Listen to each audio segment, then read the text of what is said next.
Welcome to Cut Daisies and Unicorns, and this is a Phil and Steve edition, and we are back. It's always good to be back in the studio with Steve, especially, taking some trips, and, normally we would run into each other at some point in time but, with him being gone, and then I'm going to be gone, and yeah, so all of that stuff, but it's always good to make the connection now when we can, and yeah, it's a nice day in Chicago. Oh, Sun man, shining. It's not too hot just yet. So yeah, it is a good day. I guess I always say it's a good day either way, but well, I think the podcast really feeds you. Like anytime we can do a podcast and get together and talk, like right. It's a good day. It is. I mean, there's so many other things that can pull your energy and drain you that I think that you're probably at a place where, hey, anytime I can get around this table with a little stretchy pants skirt, little nod to Jack Black and what's the name of that movie? Nacho Libre. Nacho Libre, yeah. Yeah, Jancho. Sometimes a man needs to be in his room and put on stretchy pants. Actually, that is, I'm not a fan or a person who practices watching, like, I would call it dumb comedy. Yeah. Like Dumb and Dumber and like stuff like that. Yeah, when the movie's actually called Dumb and Dumber. Right. You did get me to watch Step Brothers. I did. I think because what you're doing is you're projecting our relationship on that. You've also got me to watch both Anchormans. See, you knew. Yeah, and so but Nacho Libre was one. Let's see. He did the movie School of Rock. He did, yeah. And then. And I'm not sure in succession, like, which one came first. One? Yeah, I'm not either. The chicken or the egg. Right. But Jack and his... Actually, I put him... Can we go on the record and say Jimmy Fallon is not the funniest guy in the world? Yeah. But Justin Timberlake is? Yeah, and aren't they aren't they really good friends? They're really, really good friends. Right. But you know why? Why are they friends? I don't know. Jimmy Fallon needs Justin Timberlake to elevate him. Mm. Yeah. And so Justin Timberlake. But I, like, as far as, like, people that I find hilarious, Justin Timberlake and Jack Black. Like, I really, so anyway, so School of Rock, I played in a rock band, whatever, and this is before the franchise of all the School of Rocks, and John, our producer, who actually works for a real life franchise of School of Rock. Right. But then, oh my gosh, when my kids were growing up, Nacho Libre, and that, I need to get that DVD and have it at the studio. Yeah, just to have in the back. I have School of Rock. Yeah. But so School of Rock was 2003. Oh. And Nacho Libre was 2006. So 3 years later. See, so it was School of Rock was the gateway drug for me to watch Nacho Libre. And when I saw that, and now any films post those two, I haven't seen Jack Black in anything. Yeah, I keep thinking about when did I see? I don't even remember what I saw him last in. That's a good question. I mean, I think the last time I saw him, he was on some reel on Instagram, and he was doing a funny dance during COVID. That's the last thing I've seen of Jack Black. He really does he loves the little funny dances and small theatrics. He is not afraid of his own body. He is not. In all of its splendor and gloriousness. Yeah. He brings cellulite and tubbiness to an attractional model where he is like, this is how I'm made, and I am enjoying life. And so if you put on a pair of cowboy boots and a pair of cutoffs, and I'm prancing around my backyard doing a magic dance for all to see. I mean, he just really, I haven't learned to let loose like that. I don't think I'm going to ever be there. Well, you're willing to draw the line. Right, you're like, right. hey, by the way, that I'm not going to cross the line. I won't cross the street for it. Won't cross the line for it. That's not going to happen. because I'm pretty sure that I can let those people be those people and say that's cool. I'll laugh. I'll have a good time, but I'm not going to jump into that arena. So on my list, I would add. I find Bill Murray incredibly hilarious. I love Bill Murray. Yeah, and as a Chicagoland person now, I not only am I endeared to Jeff Tweedy, but Bill Murray. And we talked about it really early, whether it was on a trailer that never made publication or in one of the episodes or whatever. We talked about. I mean, Bill Murray just shows up and does stuff. He does. We would love to have Bill Murray into the studio. It'd probably be a short walk for him. Apparently, he doesn't even have a publicist very much. So, I mean, he just says, call me if you want. Really? Yeah, I think. Wow. I think that's part of it. Because he also doesn't try to sue people that put his picture his picture on a T-shirt or whatever, and they're like, well, it's not authorized, and he's like, whatever, you want to put my face on a T-shirt and wear it, cool. Yeah. Like go old, do it. Since you're doing like the whole like fact check thing, how old is Bill Murray right now? Do you have any guesses? I would say he's in his mid-70s. I would gotta say that he's somewhere in his 70s. 3, 2, 1. Oh, he is 70. Oh, wow. Yeah. Yep. September 21st, 1950. He is 70 years old. And they say he is hailing still from Evanston, Illinois. So, not too far. Oh, yeah, that's in my neighborhood. Evanston. Yeah. Just talked to a guy last night off the plane who was going to Evanston. Yeah. Huh. Yeah, that's interesting. I mean, well, when you start walking through the streets of Chicago, I mean, that is one thing that you do subject yourself to, is that there are people who are of a different lifestyle and caliber than that which I'm used to living, that are, we find are normal people walking the streets. Yeah. Yeah, he was just, Bill Murray did the seventh inning stretch at the opening of the Cubs Cardinals series this past weekend. So. Oh, see? Yeah. You've laid eyes on him. Did you watch it? I saw the game. Yeah. But I wasn't there live, no. Right. They did open it up to full capacity now, though, so. Oh, my word. Yeah. Really? Yeah. So Cubs Stadium can be at full capacity? Cubs Stadium is open. Whoa. Yeah, so I think so is the Sox Stadium now, too, so. Man. So basically you're telling me we're seeing a new season. We are. It's We've been talking about this for like 9 months or plus. Right. Hold it. I'm going to do the fingers for the cameras. So got here August 16th. So September, October, November, December, January, February, March, April, May. Now we're in June. Can you believe it? I've almost been living in Chicagoland for a year. It is crazy. And for all of that year, we've seen things go from kind of closed down to more closed down. You lived through the worst of the closed downness before I even got here.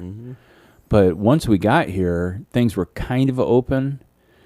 And then I think heading into November, there was an uptick. And there were some major crazy down. numbers, and stuff. And it's funny when you go out of Chicagoland, and like we were in South Dakota, we were in Iowa, been in Wisconsin. Holy cow! I mean, like I think I've been in like 7 different states in the last 3 months. I mean, it's crazy. I've been in Virginia. I've been in North Carolina, South Dakota, Iowa, Wisconsin. That's 5. I live in Illinois, and then just landed in Denver and was out in California. 8 different states. Yeah. I haven't been quite as much, but I mean, I drove through Wisconsin. We stopped once in Wisconsin, so I guess I was there. You get to count that. Minnesota, we ate lunch one day, so yeah, been in Minnesota, South Dakota. Yeah. Arizona. Yep. You're getting ready to go to Tennessee. Going to go to Tennessee. Yeah. Yeah. Hey, near the Smokies. You need to do a hillbilly shout out. Like if you see hillbillies, pull out your phone. Yeah. And capture them. Yeah. That's exactly what you need to do. All right. Yeah. That's what I'm going to do. Capture the hillbillies. Well, you don't have to like take them. Don't restrain them. Don't take them into captivity. Just capture them on photo or video. Right. Yeah. I'll do that. I've got a couple of days that I don't have the complete scheduling out of things, so I'll have a little bit of time. Chris Stapleton. Chase him down. Okay. He's in Tennessee. Or he's probably Nashville though. Yeah, but he's probably drinking Tennessee whiskey. Right. So I'll be closer to Knoxville, so that's where so Johnny Knoxville? It's I get jackass fame. Oh my gosh. Bam is having a hard time on social media right now. Yeah. I'm not really sure why I follow Bam. Yeah. But apparently has to do with millions of dollars and how because he's been in and out of rehab, and apparently for whatever project that was going on, it was going to pay him like $6 million. He had to show up straight, but he didn't show up straight, and so then they kicked him off, and now he wants to beat the shit out of somebody. I don't know. No. This again is the point that there are people living lives that I'm just not accustomed to. Well, it seems like that group had some issues with substance. I mean, Steve-O as a part whole. Of that. I mean, and he's now clean. I think he's sober now. I believe he is. And he's back kind of doing some promotional work for himself or whatever. Yeah. But yeah. I don't know for sure about Johnny Knoxville. I mean, because he was an actor doing some other stuff outside. Men in Black. Yeah. With the little dude coming out of his shoulder, right? Yeah. I don't know. So I look at that group and I know, I mean, like if you're doing those things where you're getting whacked all the time and broken bones, like you're probably going to have to be on multiple substances. Well, Bam basically showed a picture of him on a set, and he was skinny, but ripped, but he's like, that was the Jack Daniels Adderall days. I mean, and so so Adderall and alcohol. Those things combined. I mean, when you get so low on the alcohol, the Adderall is the upper to bring you through until you start seeing giraffes in the middle of the street. I don't know. I haven't done it. Yeah. Well, it's crazy. When you're looking at Adderall and its original prescription was for ADHD, right? Or ADD. For adolescents. Right. And just the chemical, what it does with them is it normalizes them. Right. But if you're not ADHD or ADD, like it actually is a drug that takes you in a different direction. I mean, so it's just the same chemicals and how they mess with people differently. Yeah. So I was reading an article the other day on my handy iPhone that, once again, not yet a sponsor, Apple. And it was saying that it's a myth that we only use 10% of our brain. The reality is we use 100% of our brain. Did you realize that if there is a tumor in an infant's brain at birth, and they go in and surgically remove half of the brain, that the brain will rewire itself with the half that's left and have full functionality for the body within the brain? So that half's going to because you talk about right brain, left brain people, will it take on both qualities? Subdivide and rewire. There's a gentleman written a book, and the things that they're finding out about the brain, and one of the items that was brought in to attention was in regards to technology and how technology is influencing the, and again, not to use a term that would turn people off, but really the evolution of the physical human brain. Yeah, it just is amazing. And why are we surprised? Right. I mean, and obviously things are going to adapt and change as the body continues to take on new things. Right. I mean, so the technology that we have now, you didn't have it before. So obviously the technology we have now is going to do some things to our brain, Right, to our eyes, to our bodies that are going to be different than what it used to do. yeah. What is going on? I have no idea. We've got like a cement truck or something outside. Oh my gosh. Well, welcome to Chicago, everyone, and welcome to episode, what did we say? Number 9. Episode number 9. Mm-hmm. So by the time you get back next week, we actually, I so love our time travels. Right. I mean, here it is a Monday, and everybody's going to think we're like taping on Thursday, but we're not. Mm-hmm. But if they wonder, like, man, it seems like Steve is getting all of these videos loaded up on time. How's that happening? That's exactly how it's happening. We get a few more days in between. Yeah, and we probably could or would tape on Tuesday, but Tuesday's like shopping errand day for me, and I got to do it on like one of those days. It either has to happen on Monday or it has to happen on Tuesday, or then the whole week shot. Right. So we go for Thursday. I really like our new schedule. I mean, do the Thursday tape, do the Friday trailer, and do the Sunday release. I mean, it's working out, so we don't have to be like all whacked out figuring stuff down the road.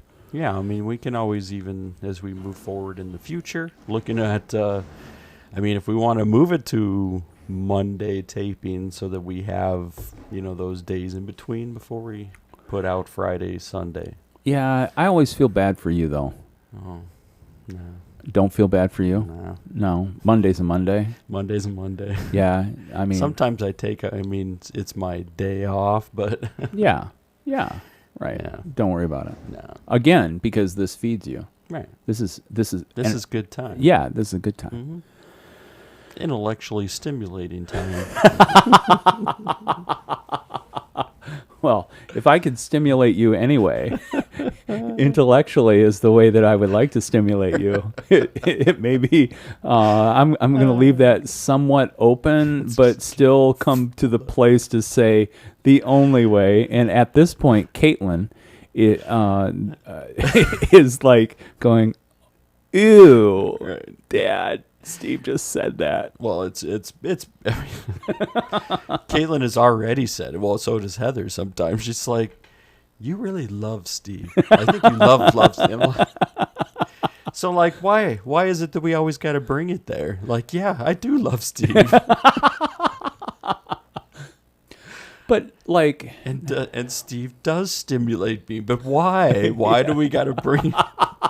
Why we got to go all of a sudden jump like a complete step over? Like... Oh, I'm going to get a close up of you to be able, so you can look right in the camera, and everybody can have to deal with the deep look of love in your eyes as you're like, why do we have to go there? Yeah. Why do we have to make the jump? I know that you'd like to make that jump all the time, but no, here's the thing. Yes, I love Steve. Well, hey, we brought up Anchorman, so you should tell people about Heather's. I mean, Heather profiled us. Yeah. According to Anchor, back. and I'm, 7 or 8 years ago. Right. And she called me. She didn't realize that I hadn't seen Anchorman. Right. And so then she calls me Baxter. So go ahead and tell the story, and then we'll go from there. Yeah. So when Will Farrell, after he was done with SNL, I was just a big fan of his comedy, because he's physical, but he also brings, some awkward, funny situations. The first movie that I enjoyed was Old School. Just for anybody just putting that out there, Old School, good movie. But Anchorman. So when he did Anchorman, he's got a dog named Baxter. Now, you would think like there's the imagination, you got to stretch yourself a little bit, but he communicates with Baxter. Baxter understands him. Baxter speaks into him. Baxter, like when Baxter's saying something, like he's like, oh, like you cut me to my soul, like, like, oh, Baxter, like. And so and so in no way possible, like Heather's not referencing Steve as a pet or as a dog, and that's, you need to hear that. Well, yeah. But what Baxter does is like there's those parts that like him and Baxter, like there's no one that really is kind of in flow and part of that, and so when Heather sees it, she's like, Steve does that for you. Yeah. Like, so we're going to call him Baxter. There you go. And so there's the part, right? So as Steve speaks and I hear it, then I'm like, yeah, like sometimes I'm going to just sit with that because it's like I receive it and it's going to go down like into my soul. Oh man. And I remember the first time she said that to me, and I know the look that I gave her great pause for he has no idea what I'm trying to say right now. And which, if you know Heather, then that's comical even in itself, and stuff. So yeah. And that was probably then the first venture into, hey Steve, you should probably watch Anchorman. Just to understand the reference. You see the loop that I took us on? I brought us all back. Right, so like when we're bringing up the movies of choice and right. Concerning that kind of humor, and so I don't know, it just is weird. The thing is when we started working together, I showed up 3 or 4 months after you had just moved to town, but when I came in, I was so new, and it was such a big undertaking and sensory overload for me. I thought you had been working at that church for 3 or 4 years easily. I didn't realize that we had just like kind of merged in at the same time together, and stuff. But yeah, I mean that was my first week at Gloria Day. That's when your predecessor was fired. Yeah. Well, he's not listening to this podcast. I'm assuming not. Yeah. Yeah. Yeah. So that was an interesting first week of working for me. And I think that when people are like, well, how do you get that kind of connection? Number one, you don't get to sign up for it.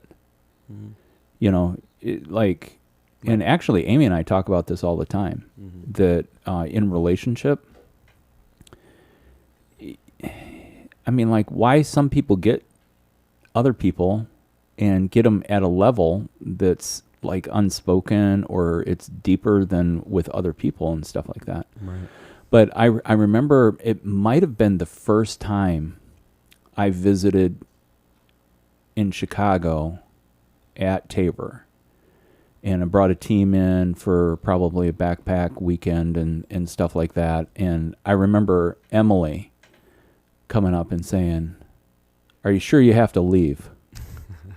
And I'm like, "Why?" I'm like, "Well, yes, I do." And got a job. And she's like, "Yeah, Phil's like, he's actually smiling right now." It's true.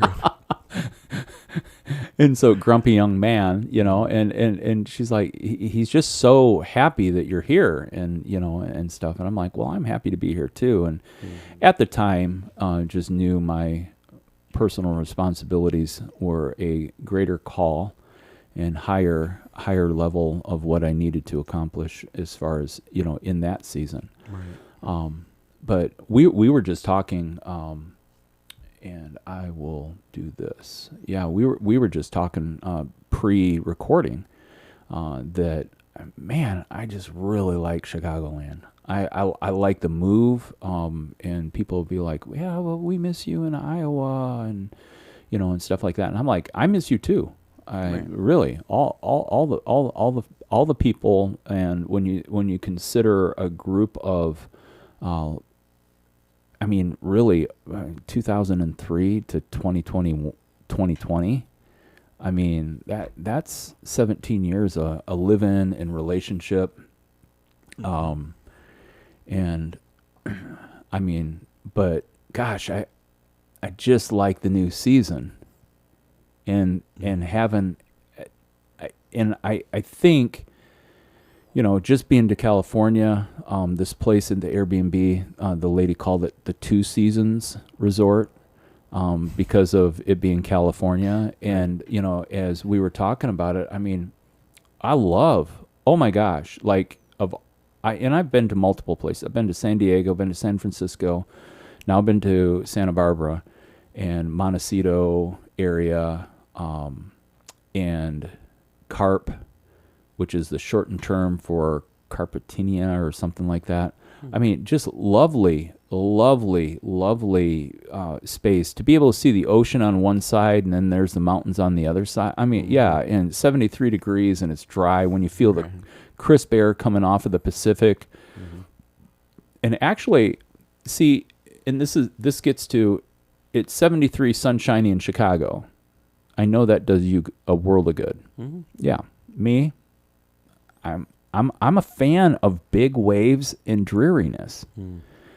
And that's what I was disappointed about at the Pacific. I'm like, where's the big waves? I mean, like, there's people driving down on Sunday with their surfboards, and I'm like, what are you going to surf on? Right. It's smooth. It's calm water. Yeah, it's calm water. I'm like, I've seen bigger waves on Lake Michigan in the past 10 months. And so, anyway, long story short, lovely, beautiful, but I like the changes. I like the off seasons. Yeah.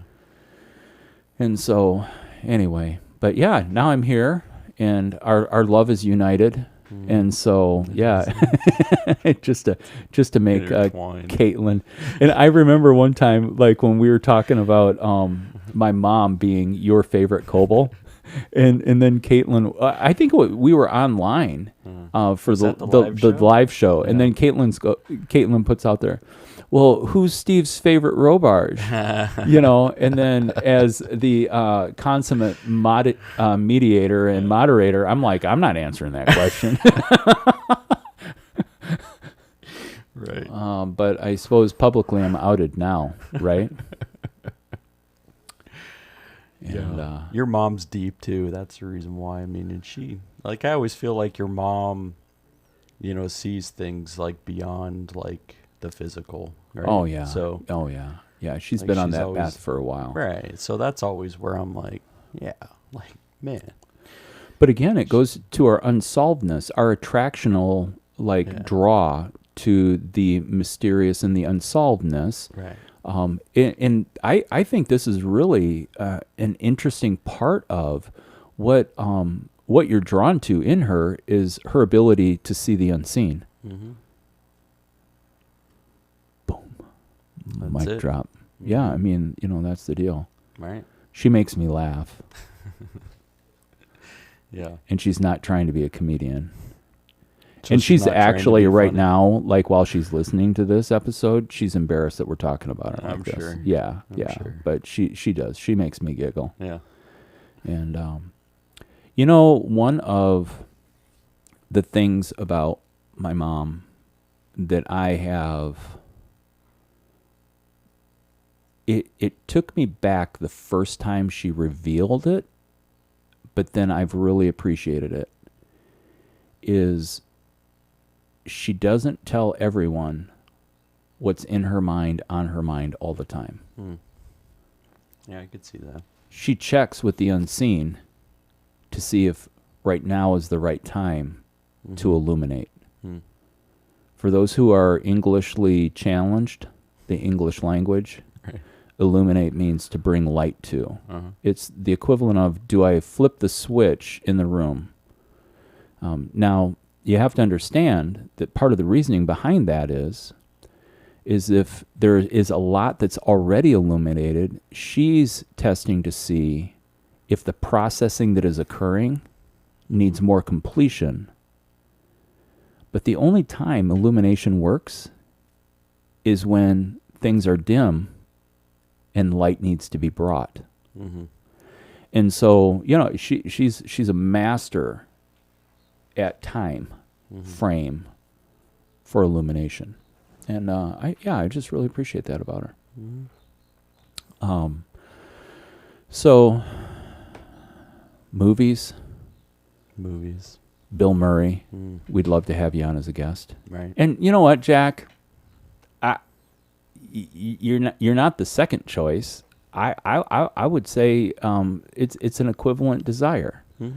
If Jack Black wanted to swing by and revisit some, I don't know where he lives though, but well, yeah, but I mean, we're not limited to time or space. Right. I mean, like just even having him in a Zoom call that be able to drop in. And gentlemen, I mean, it's really easy. cutdaisiesandunicorns @gmail.com. Right. Just send us an email, and man, we would change our schedules to accommodate yours. Oh, for sure. Because we're the hostest with the mostest in that kind of thing. And our listeners would love it. Right. And hey, if you want a place to hide where a lot of people would never find you, Cut Daisies and Unicorn Podcast. Perfect place to hide. Yeah. You could say whatever you wanted to. Yeah.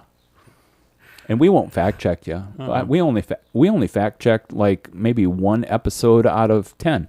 Right. That's 10% of the time. Yeah. I mean, you could say whatever you want, and I believe half of it. The other half would have to be a conspiracy theory. Oh man. Oh. So one of the things that we kind of kicked around, and by kinda, I mean it was very brief and short, was where are we going today? Right. And so when people are looking at, well, we're a half hour into this episode, I think it may be some of the most enjoyable minutes of the whole episode that you just got in on. Right. Because we didn't plan it. Yep. But we were looking at the things that we've covered in the past and the things that we have been doing, and we started asking the question of, well, where's the empty set? What part hasn't been covered? And one of those things was just like personal development. How do we become, not so much about like becoming a better human towards other humans, but in personal. And we brought it up. We're in a new season. Like apparently in Chicago, if you're vaccinated, you don't have to wear a mask. Yeah. Unless the particular place requires it. So carry a mask in your pocket. Read the door. Right. Yeah. All right. Yeah. So, I mean, I think that's, like it feels weird to me still. Like, because I'm still like, every time I go to the grocery store, I've got my mask. I'm going in with a mask on. But then it's like, the sign's not out front anymore. I go in there and I'm still seeing that there's people who aren't wearing a mask. I'm like, hold on, but no, wait, there's no, wait, I guess they can. I mean, so it feels weird. Like, should I take off my mask now? Because then are people thinking, I don't know. So yeah, it still feels weird. Yeah. And that transition, I don't think it's going to get any less awkward for now, but. Well, I know that after having been locked down, and the only people that I exchanged like a physical human exchange was with 6 or 8 people on a Sunday, right? Working technology. And I mean, the doors were locked and everything was shut down, and it was like, hey, this is us. And we were self-regulating according to who's been exposed. We had several team members that if they got COVID, we didn't see them for 2 to 3 weeks. When if they were exposed to COVID, then everybody was very responsible to get a test and find out if they were infected, and even took time to be able to see if there were any symptoms that rose within the next 7 to 10 days, because we understand that a COVID test is a snapshot of the moment when things are living within you. Mm-hmm. Sometimes it takes longer or more time or less time, Sure.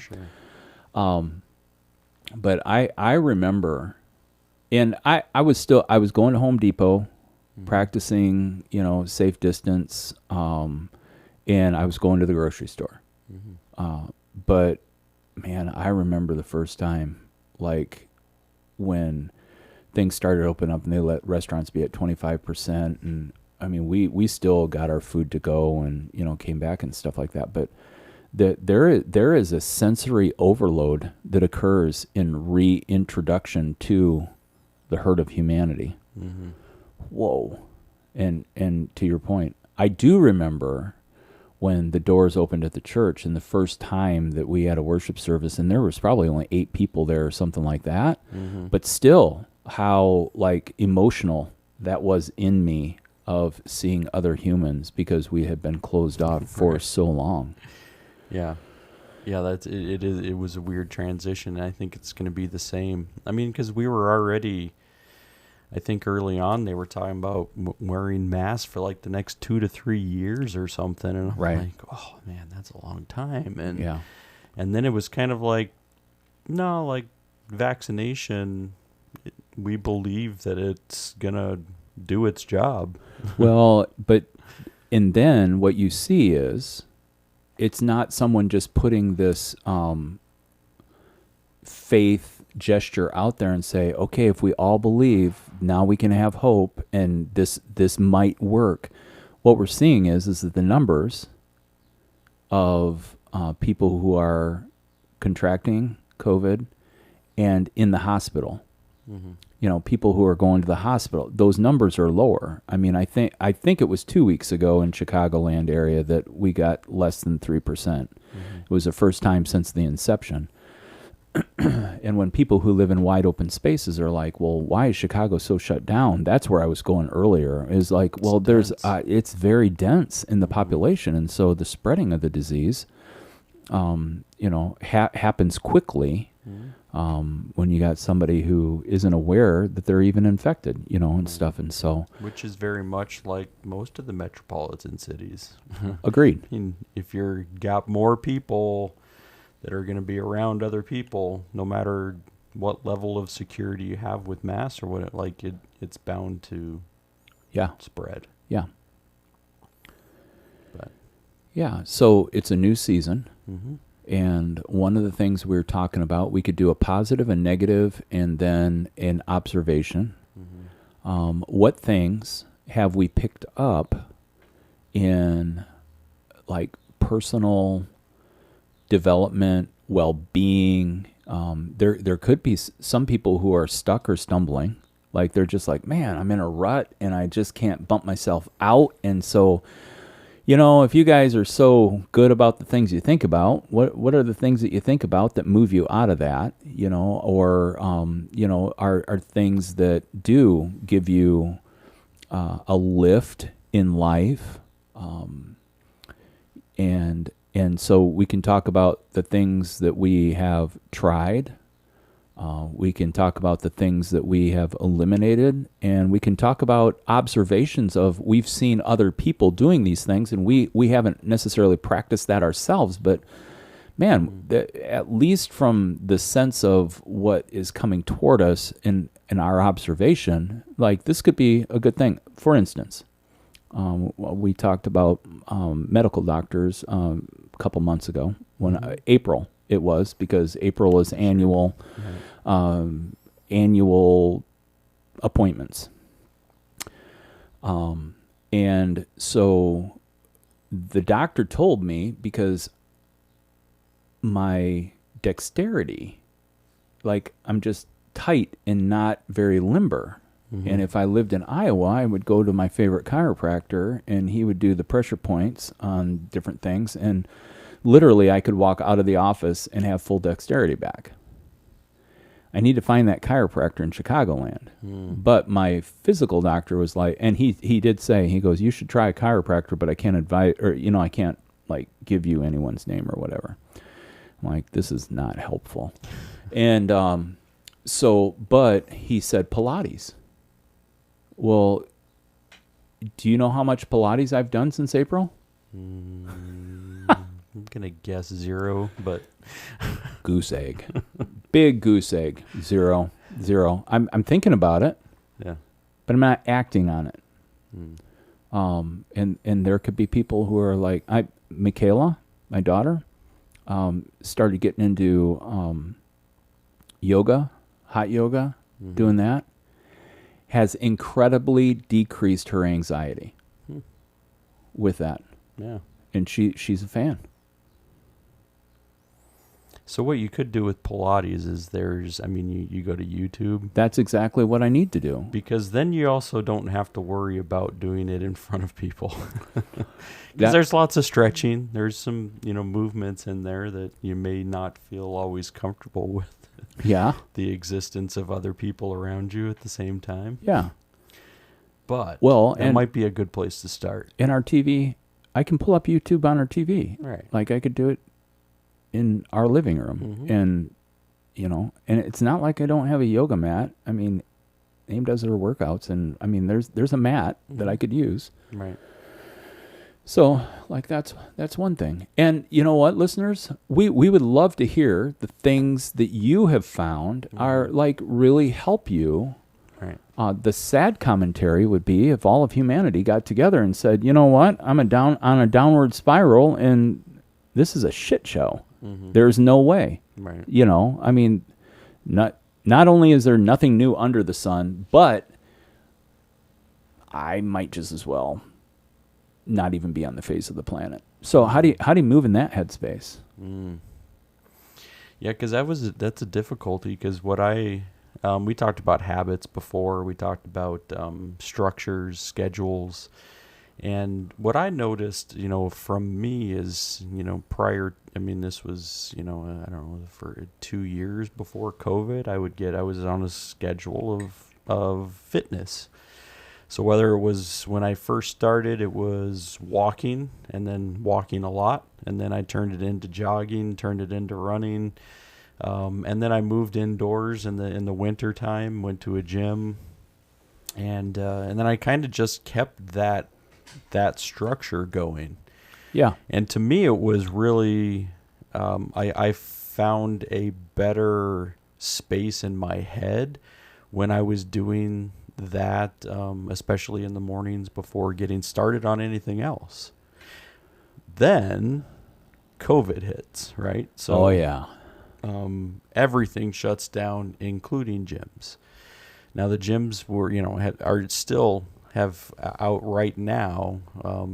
When things started to open again, they were still they had a difficulty bringing people back to the gym, especially when you had to be fully masked. Yeah. Now they're also one that says if you want to wear a mask, you can. If you don't want to wear a mask, don't. If you're vaccinated, that whole thing. Yeah. But when it closed down, like I noticed what it did to my headspace. So I didn't head then back outside again.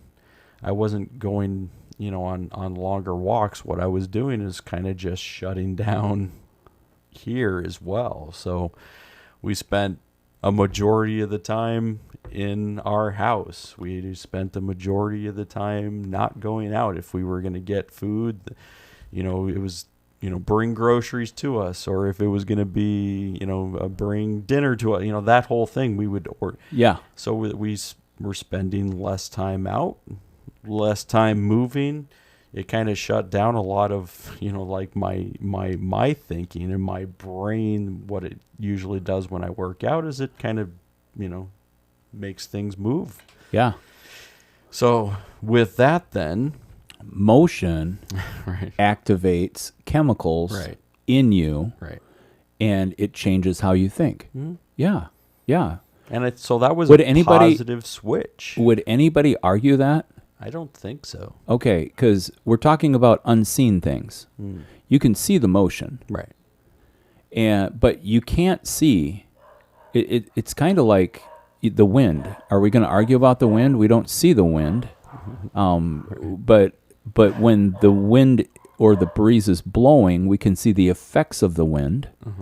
But it's unseen, but the effects are seen, and so you can see physical activity, or we should say exercise. I mean, that's an anathema to me, but I mean, right.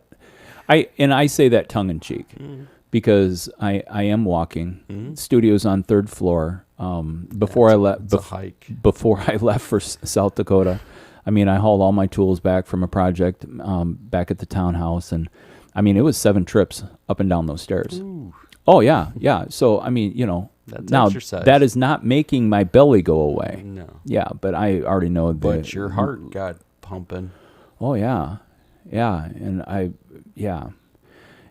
in the aging process, then you start asking the question, how come I can't do things the way I used to do things? Well, I mean, it's part of the aging process. Yeah. Well, your body naturally is going to do that. But moving. Was it a lot different for me when I was in high school and running for soccer? Yeah, I mean, I still got tired then, but I could do a lot more, and I would recover a lot quicker. Yeah, that's exactly it. Isn't it? The recovery time, it takes a lot longer. Right. And apparently, when it comes to recovery, like every decade that goes by, you just need to add a day, and stuff. That's pretty much it. Yeah. I mean, it takes time. Yeah. So for me, I think that was it was the positives of that fitness stuff and the level, but then it was the negative of, I mean, now really what I should have done, what I didn't do is just like, all right, move it outside or work out at home, which I had already had done prior to having a gym membership. Right. But I didn't do it. I just shut everything down because then it was like, all right, well, I can't do this, and it's a part of my regular routine and schedule.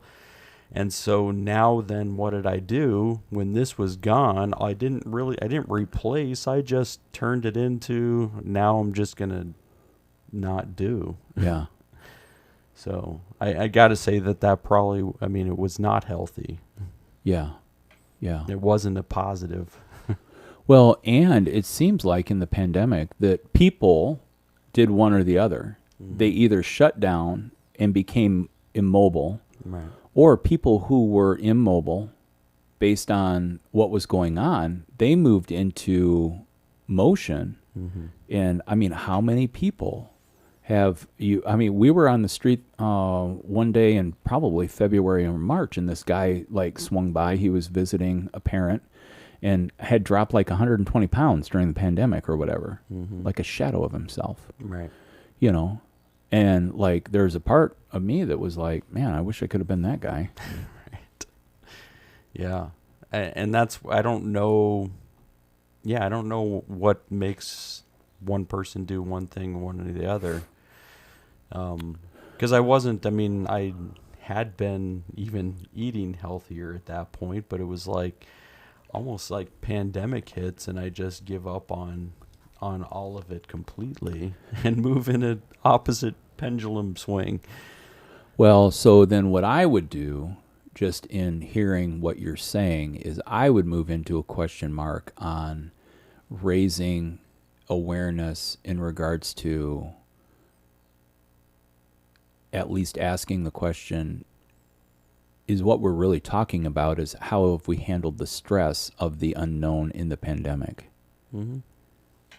Because without that stressor, you wouldn't have reverted back to what you knew. Right. And actually, it's really amazing because the coping mechanism that you turned to was something that you learned early, and it was something that you were in process to unlearn. And so, but when push came to shove, in the height of, and how interesting is it that when we're locked inside our homes and everything's shut down, then what your mind and your body went to what served it well earlier. Right. And the leap to get into the mode of, hey, what's the matter with me?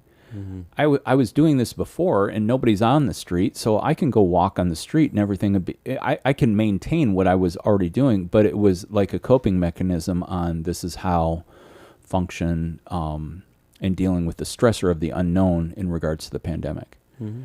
And there's probably another layer too, because your main occupation has to do with people gathering in public. Right.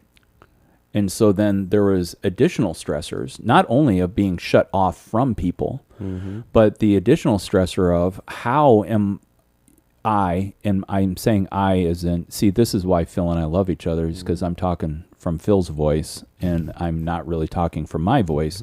But you're Phil's saying in his head, all right, so I serve the public gathers, now the public can't gather, so how do we continue on to do? And right. Then even to another point, not only do you have a public ministry of in your job, and I use that term ministry being that there is a gathering of public together, but really a major part of the work at Tabor Church in Albany Park is being able to come alongside community and be able to meet people's needs in community. But now you've been ordered by the government that you can't right. meet face to face and go, and meet with people. So with all of that taking place, I mean, there's a lot more stressors than, oh, hey, there's a pandemic. Because I'm guessing probably in your sense of, and I could be totally wrong, but you're like, well, I don't number my days. If I'm going to die, I'm going to die. Right? Okay. Yeah. You figure you're here as long as you're meant to be here. Mm-hmm. Yeah. It's like a candle in the wind. Elton John is my new favorite. Huh. Yeah, I remember you mentioning. And Gypsy loves Elton John when we do our commute. So these are things to think about as you're looking at yourself and saying, oh, how did I get here?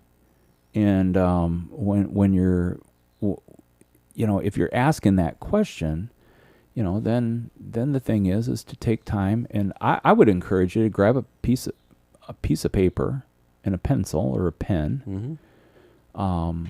Grab your laptop and pull up the notes section or whatever, and just sit and just think about, hey, what were the stressors that took me back to coping in a way that I've been used to coping before I started these other practices right. that I felt really good about. And I think that what you'll find is isolation creates the difficulty of jumping over the hurdle of past coping mechanisms, Yeah, because I think that when and I think we even talked about this before, but just the what are you going to fill that space with? Right. And unfortunately, for me, this gets interrupted, and then I do head back to sedentary isolation. I mean, and those things start to, fuel my time. Yeah. And it's like, and then, adding the stressors to it and saying, like, oh, we've got to figure out how to do church with no people in space. Yeah. We have to figure out how to do, small groups with no people. We've got to figure out how to do meetings with no face-to-face. We've got to figure out how to do, you can fill in the blanks with all of that and saying, all right, how are we going to jump from, 0 to 50? Yeah. Yeah. So, it was all that stuff that was building up. Yeah. That you're used to doing with people. And now, as for me, it was like, all right, I've got to figure this out. Yeah. And I think in the first 8 weeks, so you're looking at from mid-March, March 13th or so, I believe was the time. And March to April 15th, and you thought taxes were going to be your stressor, but actually it was a pandemic. And April to May 15th of 2020, when you take a look at the time frame, I distinctly recall that I was on such sensory overload of everything that had to be thought through that I literally was physically paralyzed. Not even emotion, like I don't even have to speak to emotion.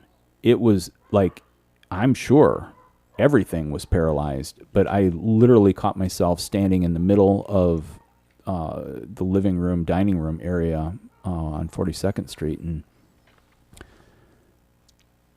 was frozen with so many things blasting through my mind and knowing that I had to get somewhere somehow to do, and decisions made, people to talk to, and and then you start talking about, multiple communication and all this, and people are like, yeah, we lived through that. And what we're just saying is, well, so what's the new season in your life going to lead you to? Mm-hmm.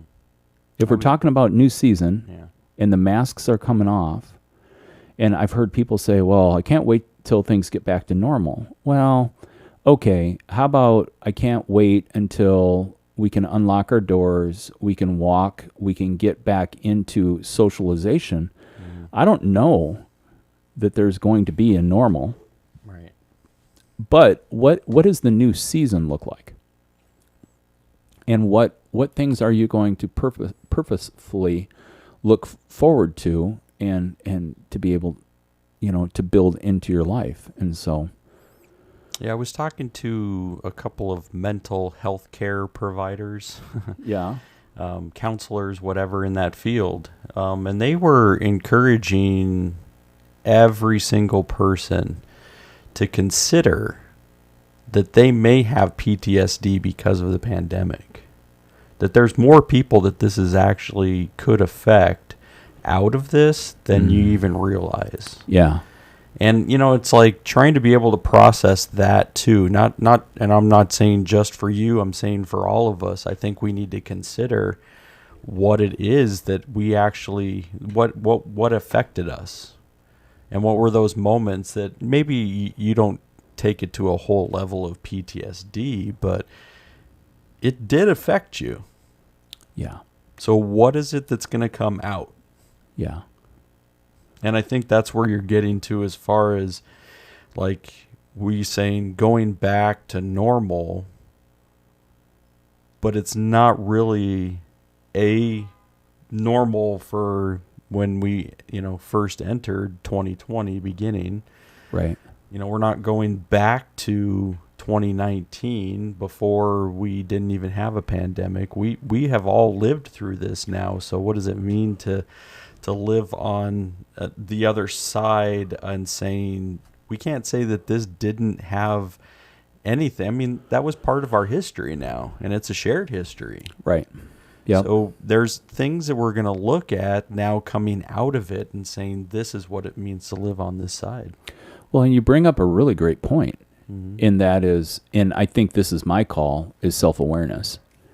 But the reality is you're not the same person. You can't go back from what we've been through to become the person you were in 2019. Right. Nature, nurture. You have experienced something that has changed you. Mm-hmm. You're like, I'm not changed. And I'm like, well, if you want to live there, then that's cool. I would click the button. I would get off this podcast and go listen to our fringe episode. Right. But I have the sense and feeling that if I'm thinking through these things, I'm not special. I think other people are thinking through it too. Like, I think they're looking in the mirror and they're like, how did I get here? Mm-hmm. And although we take the personal responsibility, each of us, on any decision that we make, the reality is that, we come back to, I mean, good grief, the idea of losing 20 pounds to me just seems overwhelming. And I'm like, why is it when I try to do it, why is it not doing it? Well, hey, and everybody's like, well, I gained my COVID-20, and stuff like that. Actually, at the Airbnb, there was even a note of, hey, there's hot chocolate here. And yeah, we all gained our COVID-20 and stuff. I'm like, this is a national or a universal joke, and stuff. But consider this. If you are regulating your food intake and you're taking care of yourself dietarily, and you can check off the list and be like, man, I'm staying away from high-fat foods. I'm eating balanced. I'm sticking with my greens. I'm not using a bunch of salad dressing on my salad. Maybe you're a protein person and you're going down the protein level or whatever. I mean, you're like, it just is not dropping off. You have to consider your body wants to survive. What your body thinks you're in the middle of is you're in the middle of a major emergency. Starvation. So what is it going to do? Protect itself. So it stores. It's not letting loose. It's not letting loose of what it's gathered together in case it needs to survive. And what I've always found, and this has to do with my heart health, and it has to do with the Mediterranean diet, and all of that, when my mind can move to that I'm okay and I'm not in flight mode, it doesn't hold on to all of the weight. My body is not convinced. My mind is not convinced that we're okay yet. So, I mean, I can be down at 700 or 1,200 calories a day for 3 weeks and not lose a pound. How does that work? And I'm not drinking as much beer as I ever drank earlier in the pandemic. I mean, it's not about caloric intake. Right. So what is going on? And people are like, whoa, I never thought of that. I'm like, me either. It just popped in my head right now. Right. So even when you're saying, making those changes after you see something like 20 pounds or whatever, you're saying that may not just happen like overnight, like it's not going to just occur that, hey, I'm going to make a switch. And sometimes the switch is saying, all right, I see it, I identify it, what needs to happen. And if you're saying, all right, I'm going to do this, but then it's not going to be immediate either. It seemed like the switch happened for me, like stop working out, not giving a crap about what I ate anymore. It increased, quickly. Right. I felt like. Yeah. Like I added weight, pretty quickly. Yeah. But it's not going to go in reverse the same direction. Well, and I think that you have a new challenge. I think that in your working out, from your walking, then to your running, your appetite, and all of those things, I think that how you built that up and how you approached it, your body aligned with your mind and said, this is for our best interest. Let's get on board. Right. I think our sensory, the things that we hear, the things that we read, the things that we see, I think then we can't underestimate the power of what's going on in the undertow of our mind. Our mind is saying, hey, this is cool. Thank you, CDC. But by the way, I'm not buying this shit. What we just came through. And by the way, I'm holding out and going to hold on longer than you think, because we just came through a very difficult time. Think about the hoarding, all the toilet paper stuff. Why did people freak out like that? Right. They're idiots. And yet, in my head, I was like, I don't have to worry about toilet paper. I just went and bought 10 washcloths. You don't have to wipe your butt with paper. Wipe your butt with a washcloth. Use the shower nozzle as a bidet. I mean, there's lots of options. Right. That's gross. Well, I'm pretty sure we used to put cloth diapers on babies and we washed the diapers. I mean, this is not hard. You don't have to worry about the paper towels or the Kleenex, but that hoarding mentality, what does hoarding do? You stockpile. Guess what? Your body is stuck in hoard mode. It wants to hold on to the fat because if you come to a place where you don't have food, it wants to be able to survive. Flight. Right. In flight mode. And so part of what has to occur for health is to move into a healthy mental state. Well, I pulled up on the old Google from University of Michigan, University Health Services. Yeah. They got 10 things you can do for your mental health. And this is any time. This isn't even just like post-pandemic. Oh, this is not post-pandemic. Value yourself. That's a good place to start. It's a good place to start. Make time for your hobbies, favorite projects, or broaden your horizons. It's a new season. See, so that was the whole point. Let's broaden our horizons. Let's consider some things we haven't considered before. Do a daily crossword puzzle. Plant a garden. Take dance lessons. Learn to play an instrument or become fluent in another language. Actually, that last one, I've thought about often. It's right there next to Pilates. Take care of your body. So eat nutritious meals, avoid smoking and vaping, drink plenty of water. Now, you know what? There's one that is something. I drink water. I drink lots of water, but I don't drink, like, I don't have the goal of drinking water, like, and have goals set for it. Yeah, I don't either. Exercise, which helps decrease depression and anxiety and improve moods. We've actually already talked about this. I really appreciate that the University of Michigan will back us up on this. Right. Yeah, exercise. And what does exercise look like? Well, hey, if you're sitting on the couch watching 5 hours worth of TV at a time, it means come to a self-awareness where you're not doing that, but you get into motion. You don't have to run a marathon. You don't have to run a half a marathon. You don't even have to run for a quarter of a mile, but move. Move somewhere and move your body. Yeah, and that's the reason why it's going to look different, right? Right. That, so if you go from sedentary into saying I'm going to do exercise, yeah, obviously that's going to look different for different people. Yeah. And so, like, you're not going to start one day and say, oh, yeah, I probably shouldn't sit on, let's run a 10K. Nope.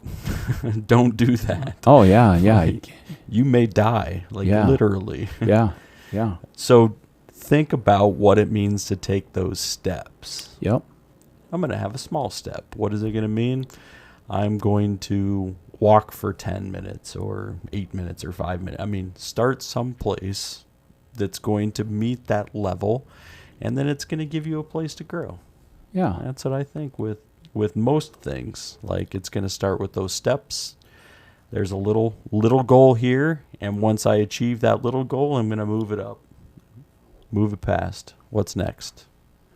Well, and I think, too, again, this is from me knowing you, you would ascribe to not just thinking about something, but like write it down. Oh, yeah. Have a little sheet of paper that you can just, if you need a big sheet of paper and you need to funnel it down to, this is where I'd like to be, the big broad picture, but then funnel it down to, okay, these are the little steps that I need to take. For instance, I've always found that if I don't buy beer, I don't drink beer. Isn't that funny how that works? Yeah. Yeah. So then if I create a limit on when I'm buying that, then I've created a limit on when I'm drinking that. That's just one of the things. And actually, on this list, number 9 is avoid alcohol and other drugs. Keep alcohol use to minimum and avoid other drugs. Sometimes people use alcohol and other drugs to self-medicate, but in reality, alcohol and other drugs only aggravate problems. For more information, then they have that. But I think that they're leaving that at 9 as a build-up. So it's not like David Letterman, where you start with 10 and go down to 1. They're starting with 1 and then they're building. Because their number 10 is get help when you need it. And we'd be advocates of that. Oh, yeah. definitely get help. And if you're at a place where you don't feel like you can get help, then what we're doing is we're just trying to raise awareness, and that our hope is if you need to reach out to us. But since we're all over the place, you're probably not living in Albany Park. I mean, the reality is, and actually my counselor, like if you were to call him, he would say, hey, if your life is in jeopardy, call 911. Mm-hmm. Like they don't want it left to, I left a voicemail, but then I went and off myself, that kind of thing. So yeah, get help. Call your local provider and get the help that you need. But if you're at a place where you're like, no, I've weathered the storm and I've got good community, and but man, there's just a little tweak. I'm saying it's a new season. Right. It's a new season. So go ahead and just something little. And it could be, I'm going to limit Netflix.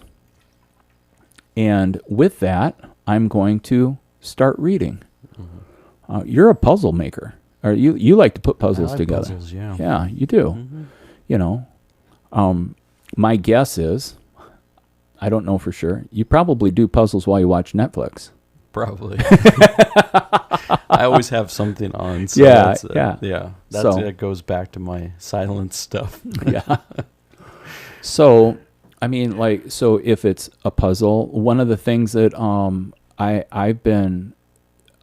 one of the things that happened in the pandemic that I didn't realize until I started paying attention was, I haven't been playing my record player near as much as I did pre-pandemic. Right. But why that is because I'm doing Netflix. I mean, literally, for everyone who's wondering, on NCIS, I'm in season 5 now. I don't think I've been watching NCIS for more than 6 weeks. Wow. But, I mean, that gives you an idea of... It progresses. I mean, So what I started to do was I went back and identified when would I play records. Well, the record player was right next to the kitchen. In its current location, it's not far away from the kitchen. And so I'm tying music into when I'm doing meal prep. All right. But because I really enjoy that, but it's been absent. Yeah. So this is where my body's saying, hey, Charlie, you think everything's okay and everything's opening up, but it's not, because you're not even listening to music. Mm-hmm. And so, that was, one of the things I noticed, and I had shared this with you, a new discovery that happened on my last trip. I love travel from the sake of it takes me out of my normal, and it gives space where I have to sit and deal with myself. Mm-hmm. And so I started a new book by Richard Rohr called Falling Upward, a spiritual guide to the 2 stages of life. And he calls it first half and second half. Says a lot of humans don't even get to the second half. But anyway, in that, what I ended up doing was realizing that being employed at a church gave me structure for the disciplines of the spiritual life that I led during that time. Mm-hmm. Learned a lot of good tools, a lot of good skill set in that. I went to school so that I could be able to learn the necessary way. I don't know. I mean, like, it started in school, and then I, got into church work, and so in that, I just realized, I'm like, oh, I don't have that structure. So now, instead of me beating myself up and saying, well, I haven't been doing that, it just moves me into a place of where what I need to do is I need to be working towards my personal growth, whether it's sacred texts, whether it's the books that I'm reading, and all of that. And so, and then I look back, and in the last 3 to 6 months, I'm reading a lot more than I read in the current, like in the other 4 to 6 months before that. So, for me, that's an area of growth. That's good. Yeah. Yeah, and I think that's the question we should always ask is what areas am I growing in, because you considered the past, present, future, right? And right. you're always saying, so if the past, present is going to affect, then so what can I do today to shape that, to form that, to bring it in the direction that I'd really like to see it go, and not just let's wing this thing. Yeah.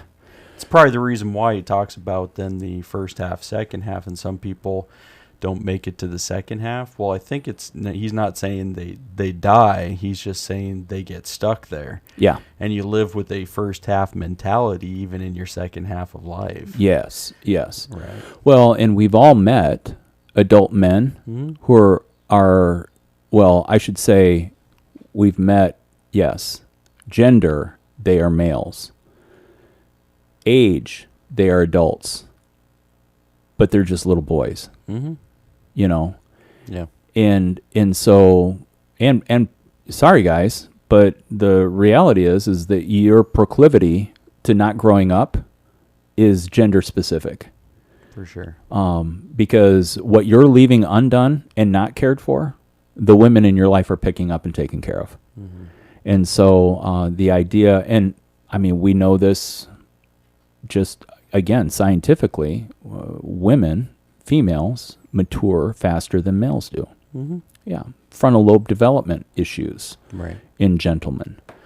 And so, yeah, exactly. That's exactly where Roar goes with that. Mm-hmm. And so I think for me personally, one of the things that I have enjoyed about the pandemic is I really have done deeper thinking than my life was so full of activity before, and my life's not stagnant, in motion right now, but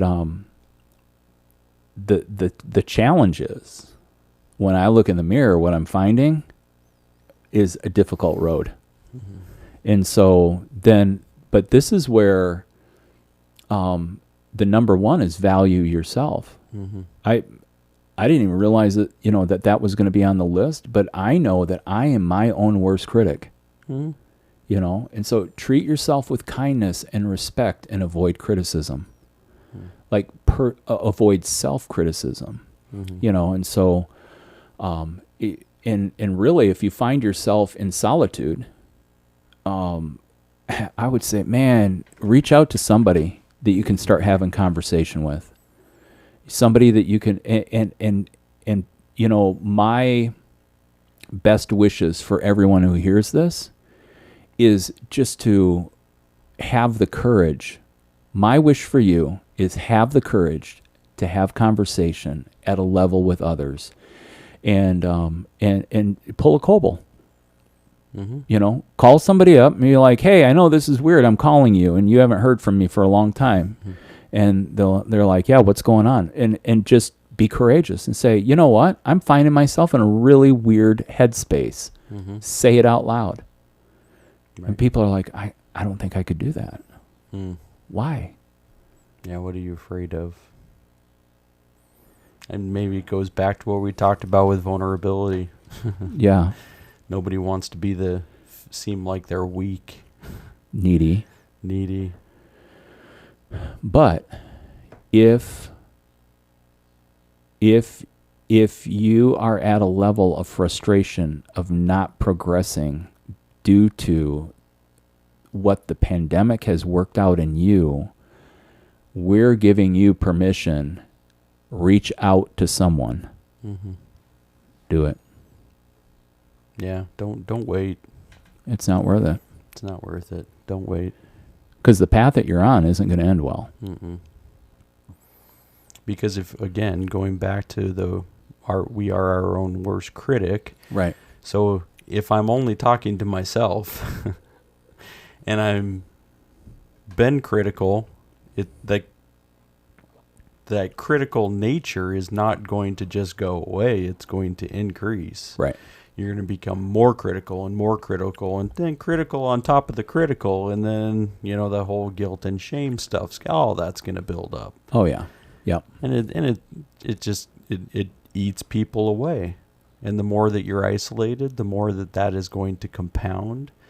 And and this is where it doesn't lead to anything good. Yeah. Well, and that's why we're bringing it up. Mm-hmm. And so, number 5 on the list, learn how to deal with stress. Like it or not, stress is a part of life. So you can't eliminate stress. You have to learn how to deal with it. Right. And then that gets back to what are we using for the coping?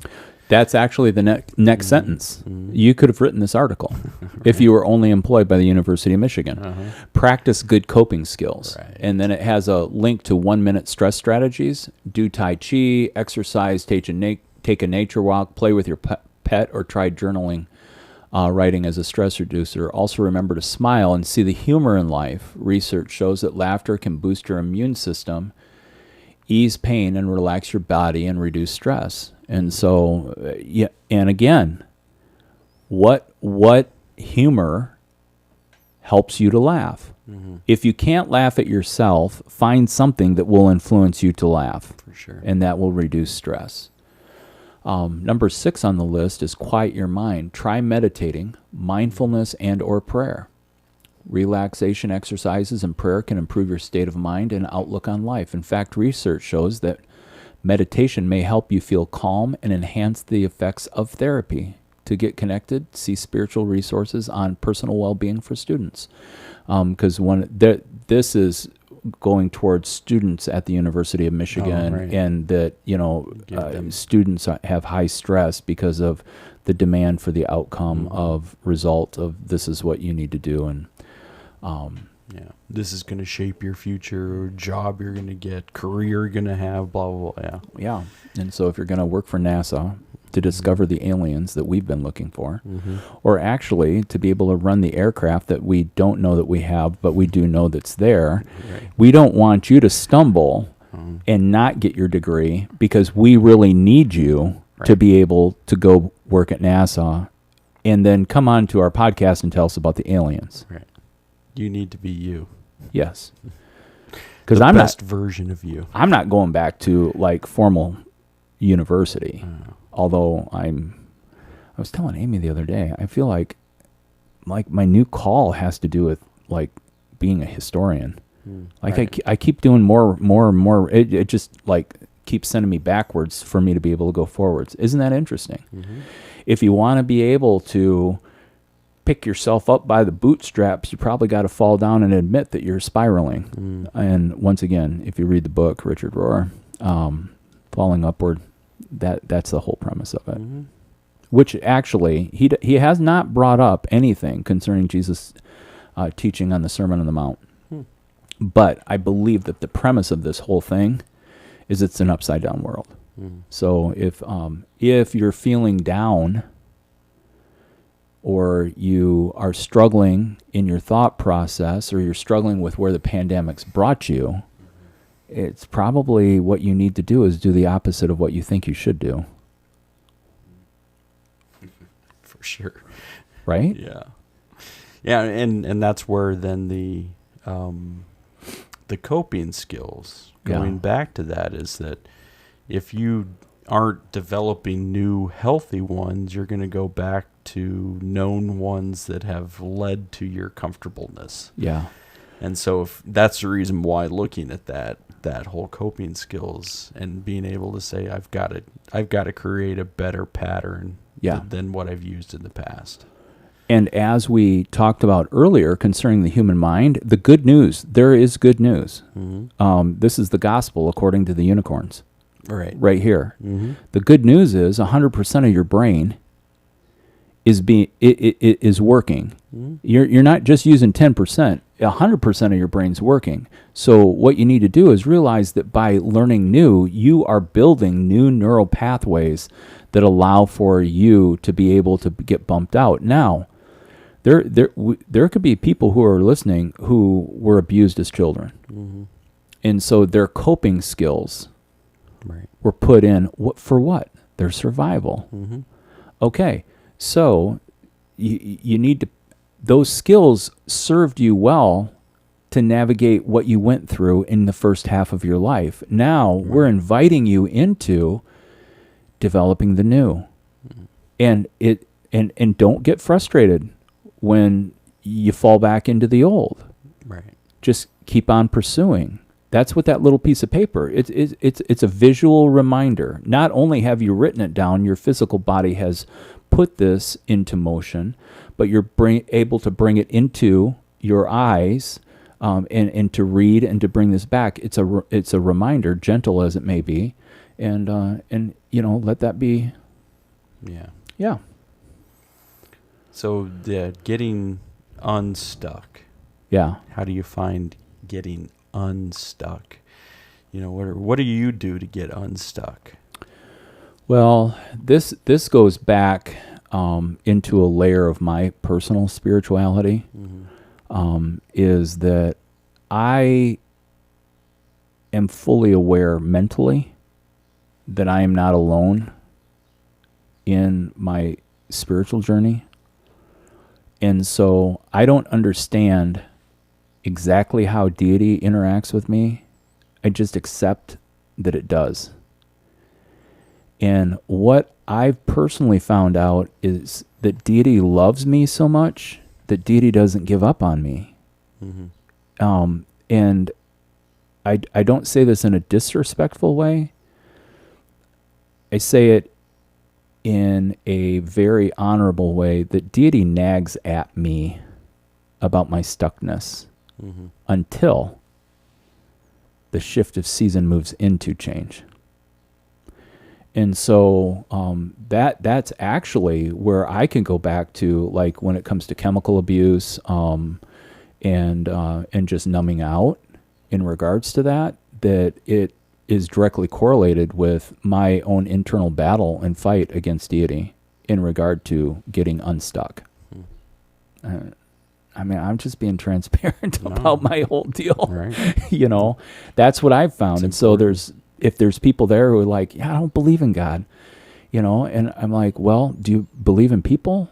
I mean, I have a hard view on people. There's a lot of expletive, like, and I mean, there's just a lot of dumbasses out there that don't make believing in people, but I really do believe that there are good people in everyone's lives. And so if you don't believe in God, we're pushing for conversation. Get a hold of somebody that you can talk with. And if there aren't any good people who are free, unpaid, like friends that you really have, right, then, man, get a hold of somebody in the professional realm and pay for somebody to help you have a conversation with yourself. Right. That, to me, that would be a big part of getting unstuck. But yeah, I have enough of a line within me that I have to be able to have conversation with people who I know love me, care for me, and are just willing to listen and help. Yeah, which leads me, understanding my unstuckness, the worst part about it, what leads me to being more stuck, almost like a little wedge, and you're wedging it further in, is being isolated. Right. And so what I recognize is that the times when I know that I need to be unstuck is like I have to be with someone else. I've got to be able to share the things that are happening, because if I don't, I'm just jamming myself further into a hole. And I'm not talking about like a hole of depression, because sometimes you have to evaluate like depression. Right. Sometimes it's going to be chemicals that are going to be needed to help. Right. Yeah. I'm not talking about that. Yeah. I'm not saying you can fix yourself. Right. I'm just saying, like, stuck, like I feel like there's, to me, it's always like I've got to look outside myself for it. Well, I think that's the upside downness. Within our humanity, what we want to do is we want to self-fix, but what we're really doing is we're using old coping skills that keep us stuck, and we have to be able to reach outside. And how liberating and freeing is it to have people. And you know what, quite frankly, being a good friend to others is noticing patterns, noticing things that seem not right, and being willing to step in and have the conversation and say, hey, something's off. And I would be as direct as that. Don't ask the question, hey, is there anything you want to talk about? No, people don't want to talk. Yeah. People don't. They can avoid that easy. Yeah. Good. Yeah. How's everything? Everything's cool. Can we talk about the weather? Well, we do talk about the weather. Yeah, that's a part of what's going on. But what's really going on with you? Mm-hmm. Yeah. And so... and that's going from surface. Everybody can talk about the weather because that's something natural that all of us are experiencing at the same time. Right. But let's take it deeper. Yeah. And I feel like that's where we start off with our podcast, right? Oh, absolutely. We're talking about the weather, what it's like here, and then we're like, but we're not going to leave it there. Right. Yeah, let's go deeper. Right. And people find this, like, there's sometimes I feel like an alien because people find this, they're like, well, I don't know that I could ever do that. Well, why not? Mm-hmm. I mean... have you tried? But again, maybe that's something that you write down on your sheet of paper. You're like, you know what? One of the things that I would like to be in this new season is a better friend. Mm-hmm. So I'm going to pay attention to other people's behaviors. I'm going to pay attention to the words that they're saying. Mm-hmm. A major key is paying attention to what they're not saying too. Right. And that's going to take attentiveness. Like, you're going to have to be attentive to people. Yeah. And then with that, then you can move into friendship, relationship. But then if you feel like, nobody wants to hear me whine and bitch about my life and how stuck I'm like, you know what? I think that's this movement. The Cut Daisies and Unicorn movement is about interaction, engagement, conversation. Like, that's the movement that we're talking about. And the answer is, yes, people do. Now, 3 years down the road and you're still doing the same shit, that's a different conversation. Mm-hmm. Right? Right. But, at least have a conversation. Have people you can have conversations. If you don't have people in your life that you have conversations, there's another thing for your list. I will find one person in the next 6 months that I can have conversation that's at a deeper level. Right. Make goals. Yeah. Oh, you know what? Number 7. Now, understand. Phil doesn't even have this pulled up on his computer. I have it pulled up on my computer, and Phil keeps working down the University of Michigan's list. Number 7, set realistic goals. Right. Yeah. SMART goals, as they call it. Decide what you want to achieve and write down the steps you need to realize your goals. Aim high, but be realistic and don't overschedule. You'll enjoy a tremendous sense of accomplishment and self-worth as you progress towards your goal. Mm-hmm. Yeah. And so... yeah, SMART goals. You have an acrostic for that, don't you? Mm-hmm. Yeah, it's simple, measurable. I don't know. I can't remember now. All right, we'll put it in the notes. Right, Heather has it all down. Yeah. Yeah. So, but SMART goals. Yeah. But when I go down this list, I can see gaps. Mm-hmm. See, and then there's where we talk about our blind spots. Things that we can't see that other people do see from being around us. Mm-hmm. And, man, when you got so much going on, how do you quiet your mind? One thing that we missed, though, was on number 4. And actually, number 3 is what we were just talking about. Surround yourself with good people. Mm-hmm. But number 4 is give yourself. So... one of the reasons why you may be stuck is because you're so self-focused that your goal is personal growth, but really what the universe is calling out from you is for you to help make community better by you being a part of it. Right. Now, some people have a really hard time with realizing that they can be a major change agent, or that they could bring anything to the table just as they are. They don't have the confidence. And we would find that in people who, as children, had an absent parent, And so, I mean, whether the dad was there or dad wasn't there, or the mom was there and mom wasn't there, or, whichever parent you were with, but the other was absent, and there could be some self-deprecating continuation, and it just hard. But what we're saying is, and again, this is our movement. Come on, people. Mm-hmm. Let's make this a parade. Right. I'm telling you, this is our movement, because everyone's a unicorn. Everybody's got something. Mm-hmm. And so something to give, something to partner, something that makes a difference in other people's lives. For sure. So don't... You got it already. Yeah, mm-hmm. It's already in you. Share it. Yep, absolutely. Well, how about on the other side, and we'll wrap this thing up. Mm. Have you seen things in other people that you thought, oh, you know what, that's cool? I haven't done it, but I think it's cool.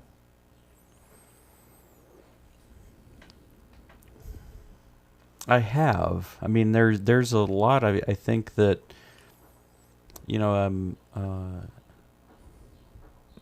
especially when you're looking, I talked to people, whether it was over video or whatever, through the pandemic, and it's like, I always, I'd ask the question, like, so what have you learned, and I think that there were most people at, when they were sharing then always wanted to share positive aspects, which I can understand that. Sure.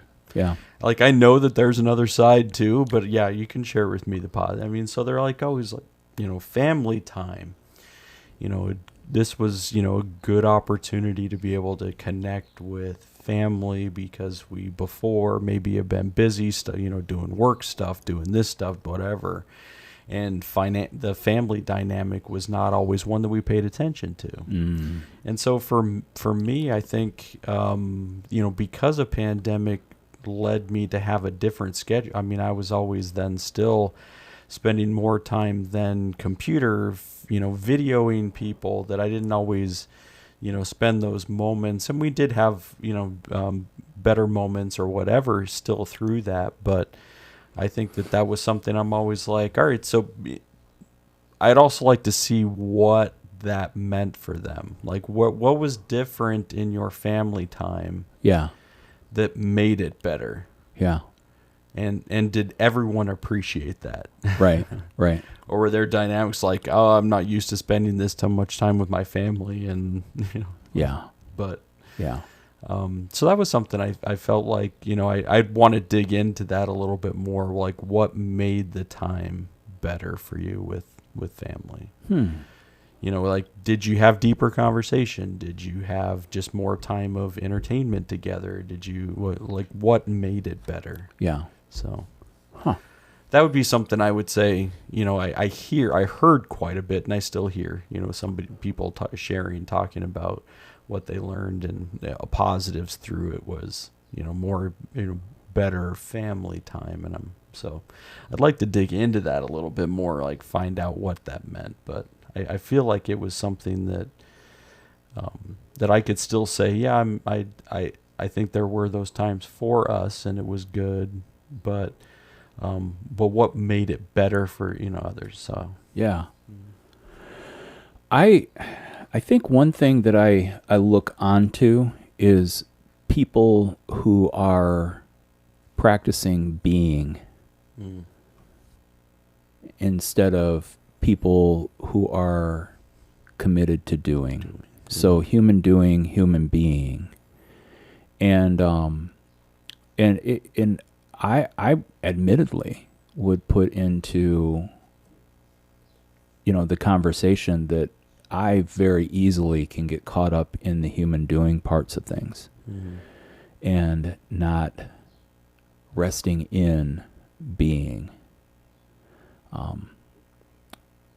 Yeah, and so there's some beautiful stories. And maybe what I'll do is I'll spin it a different way. Hey, folks, why don't you share with us the being parts through the pandemic that were able to give you strength, that you found, was just really, really good. I know that in the beginning of the pandemic, the human doing was incredibly mirrored to all of humanity. Right. When everything came to a screeching halt and you realized, that hamster wheel? Yeah. And especially if you were a human doer. Right.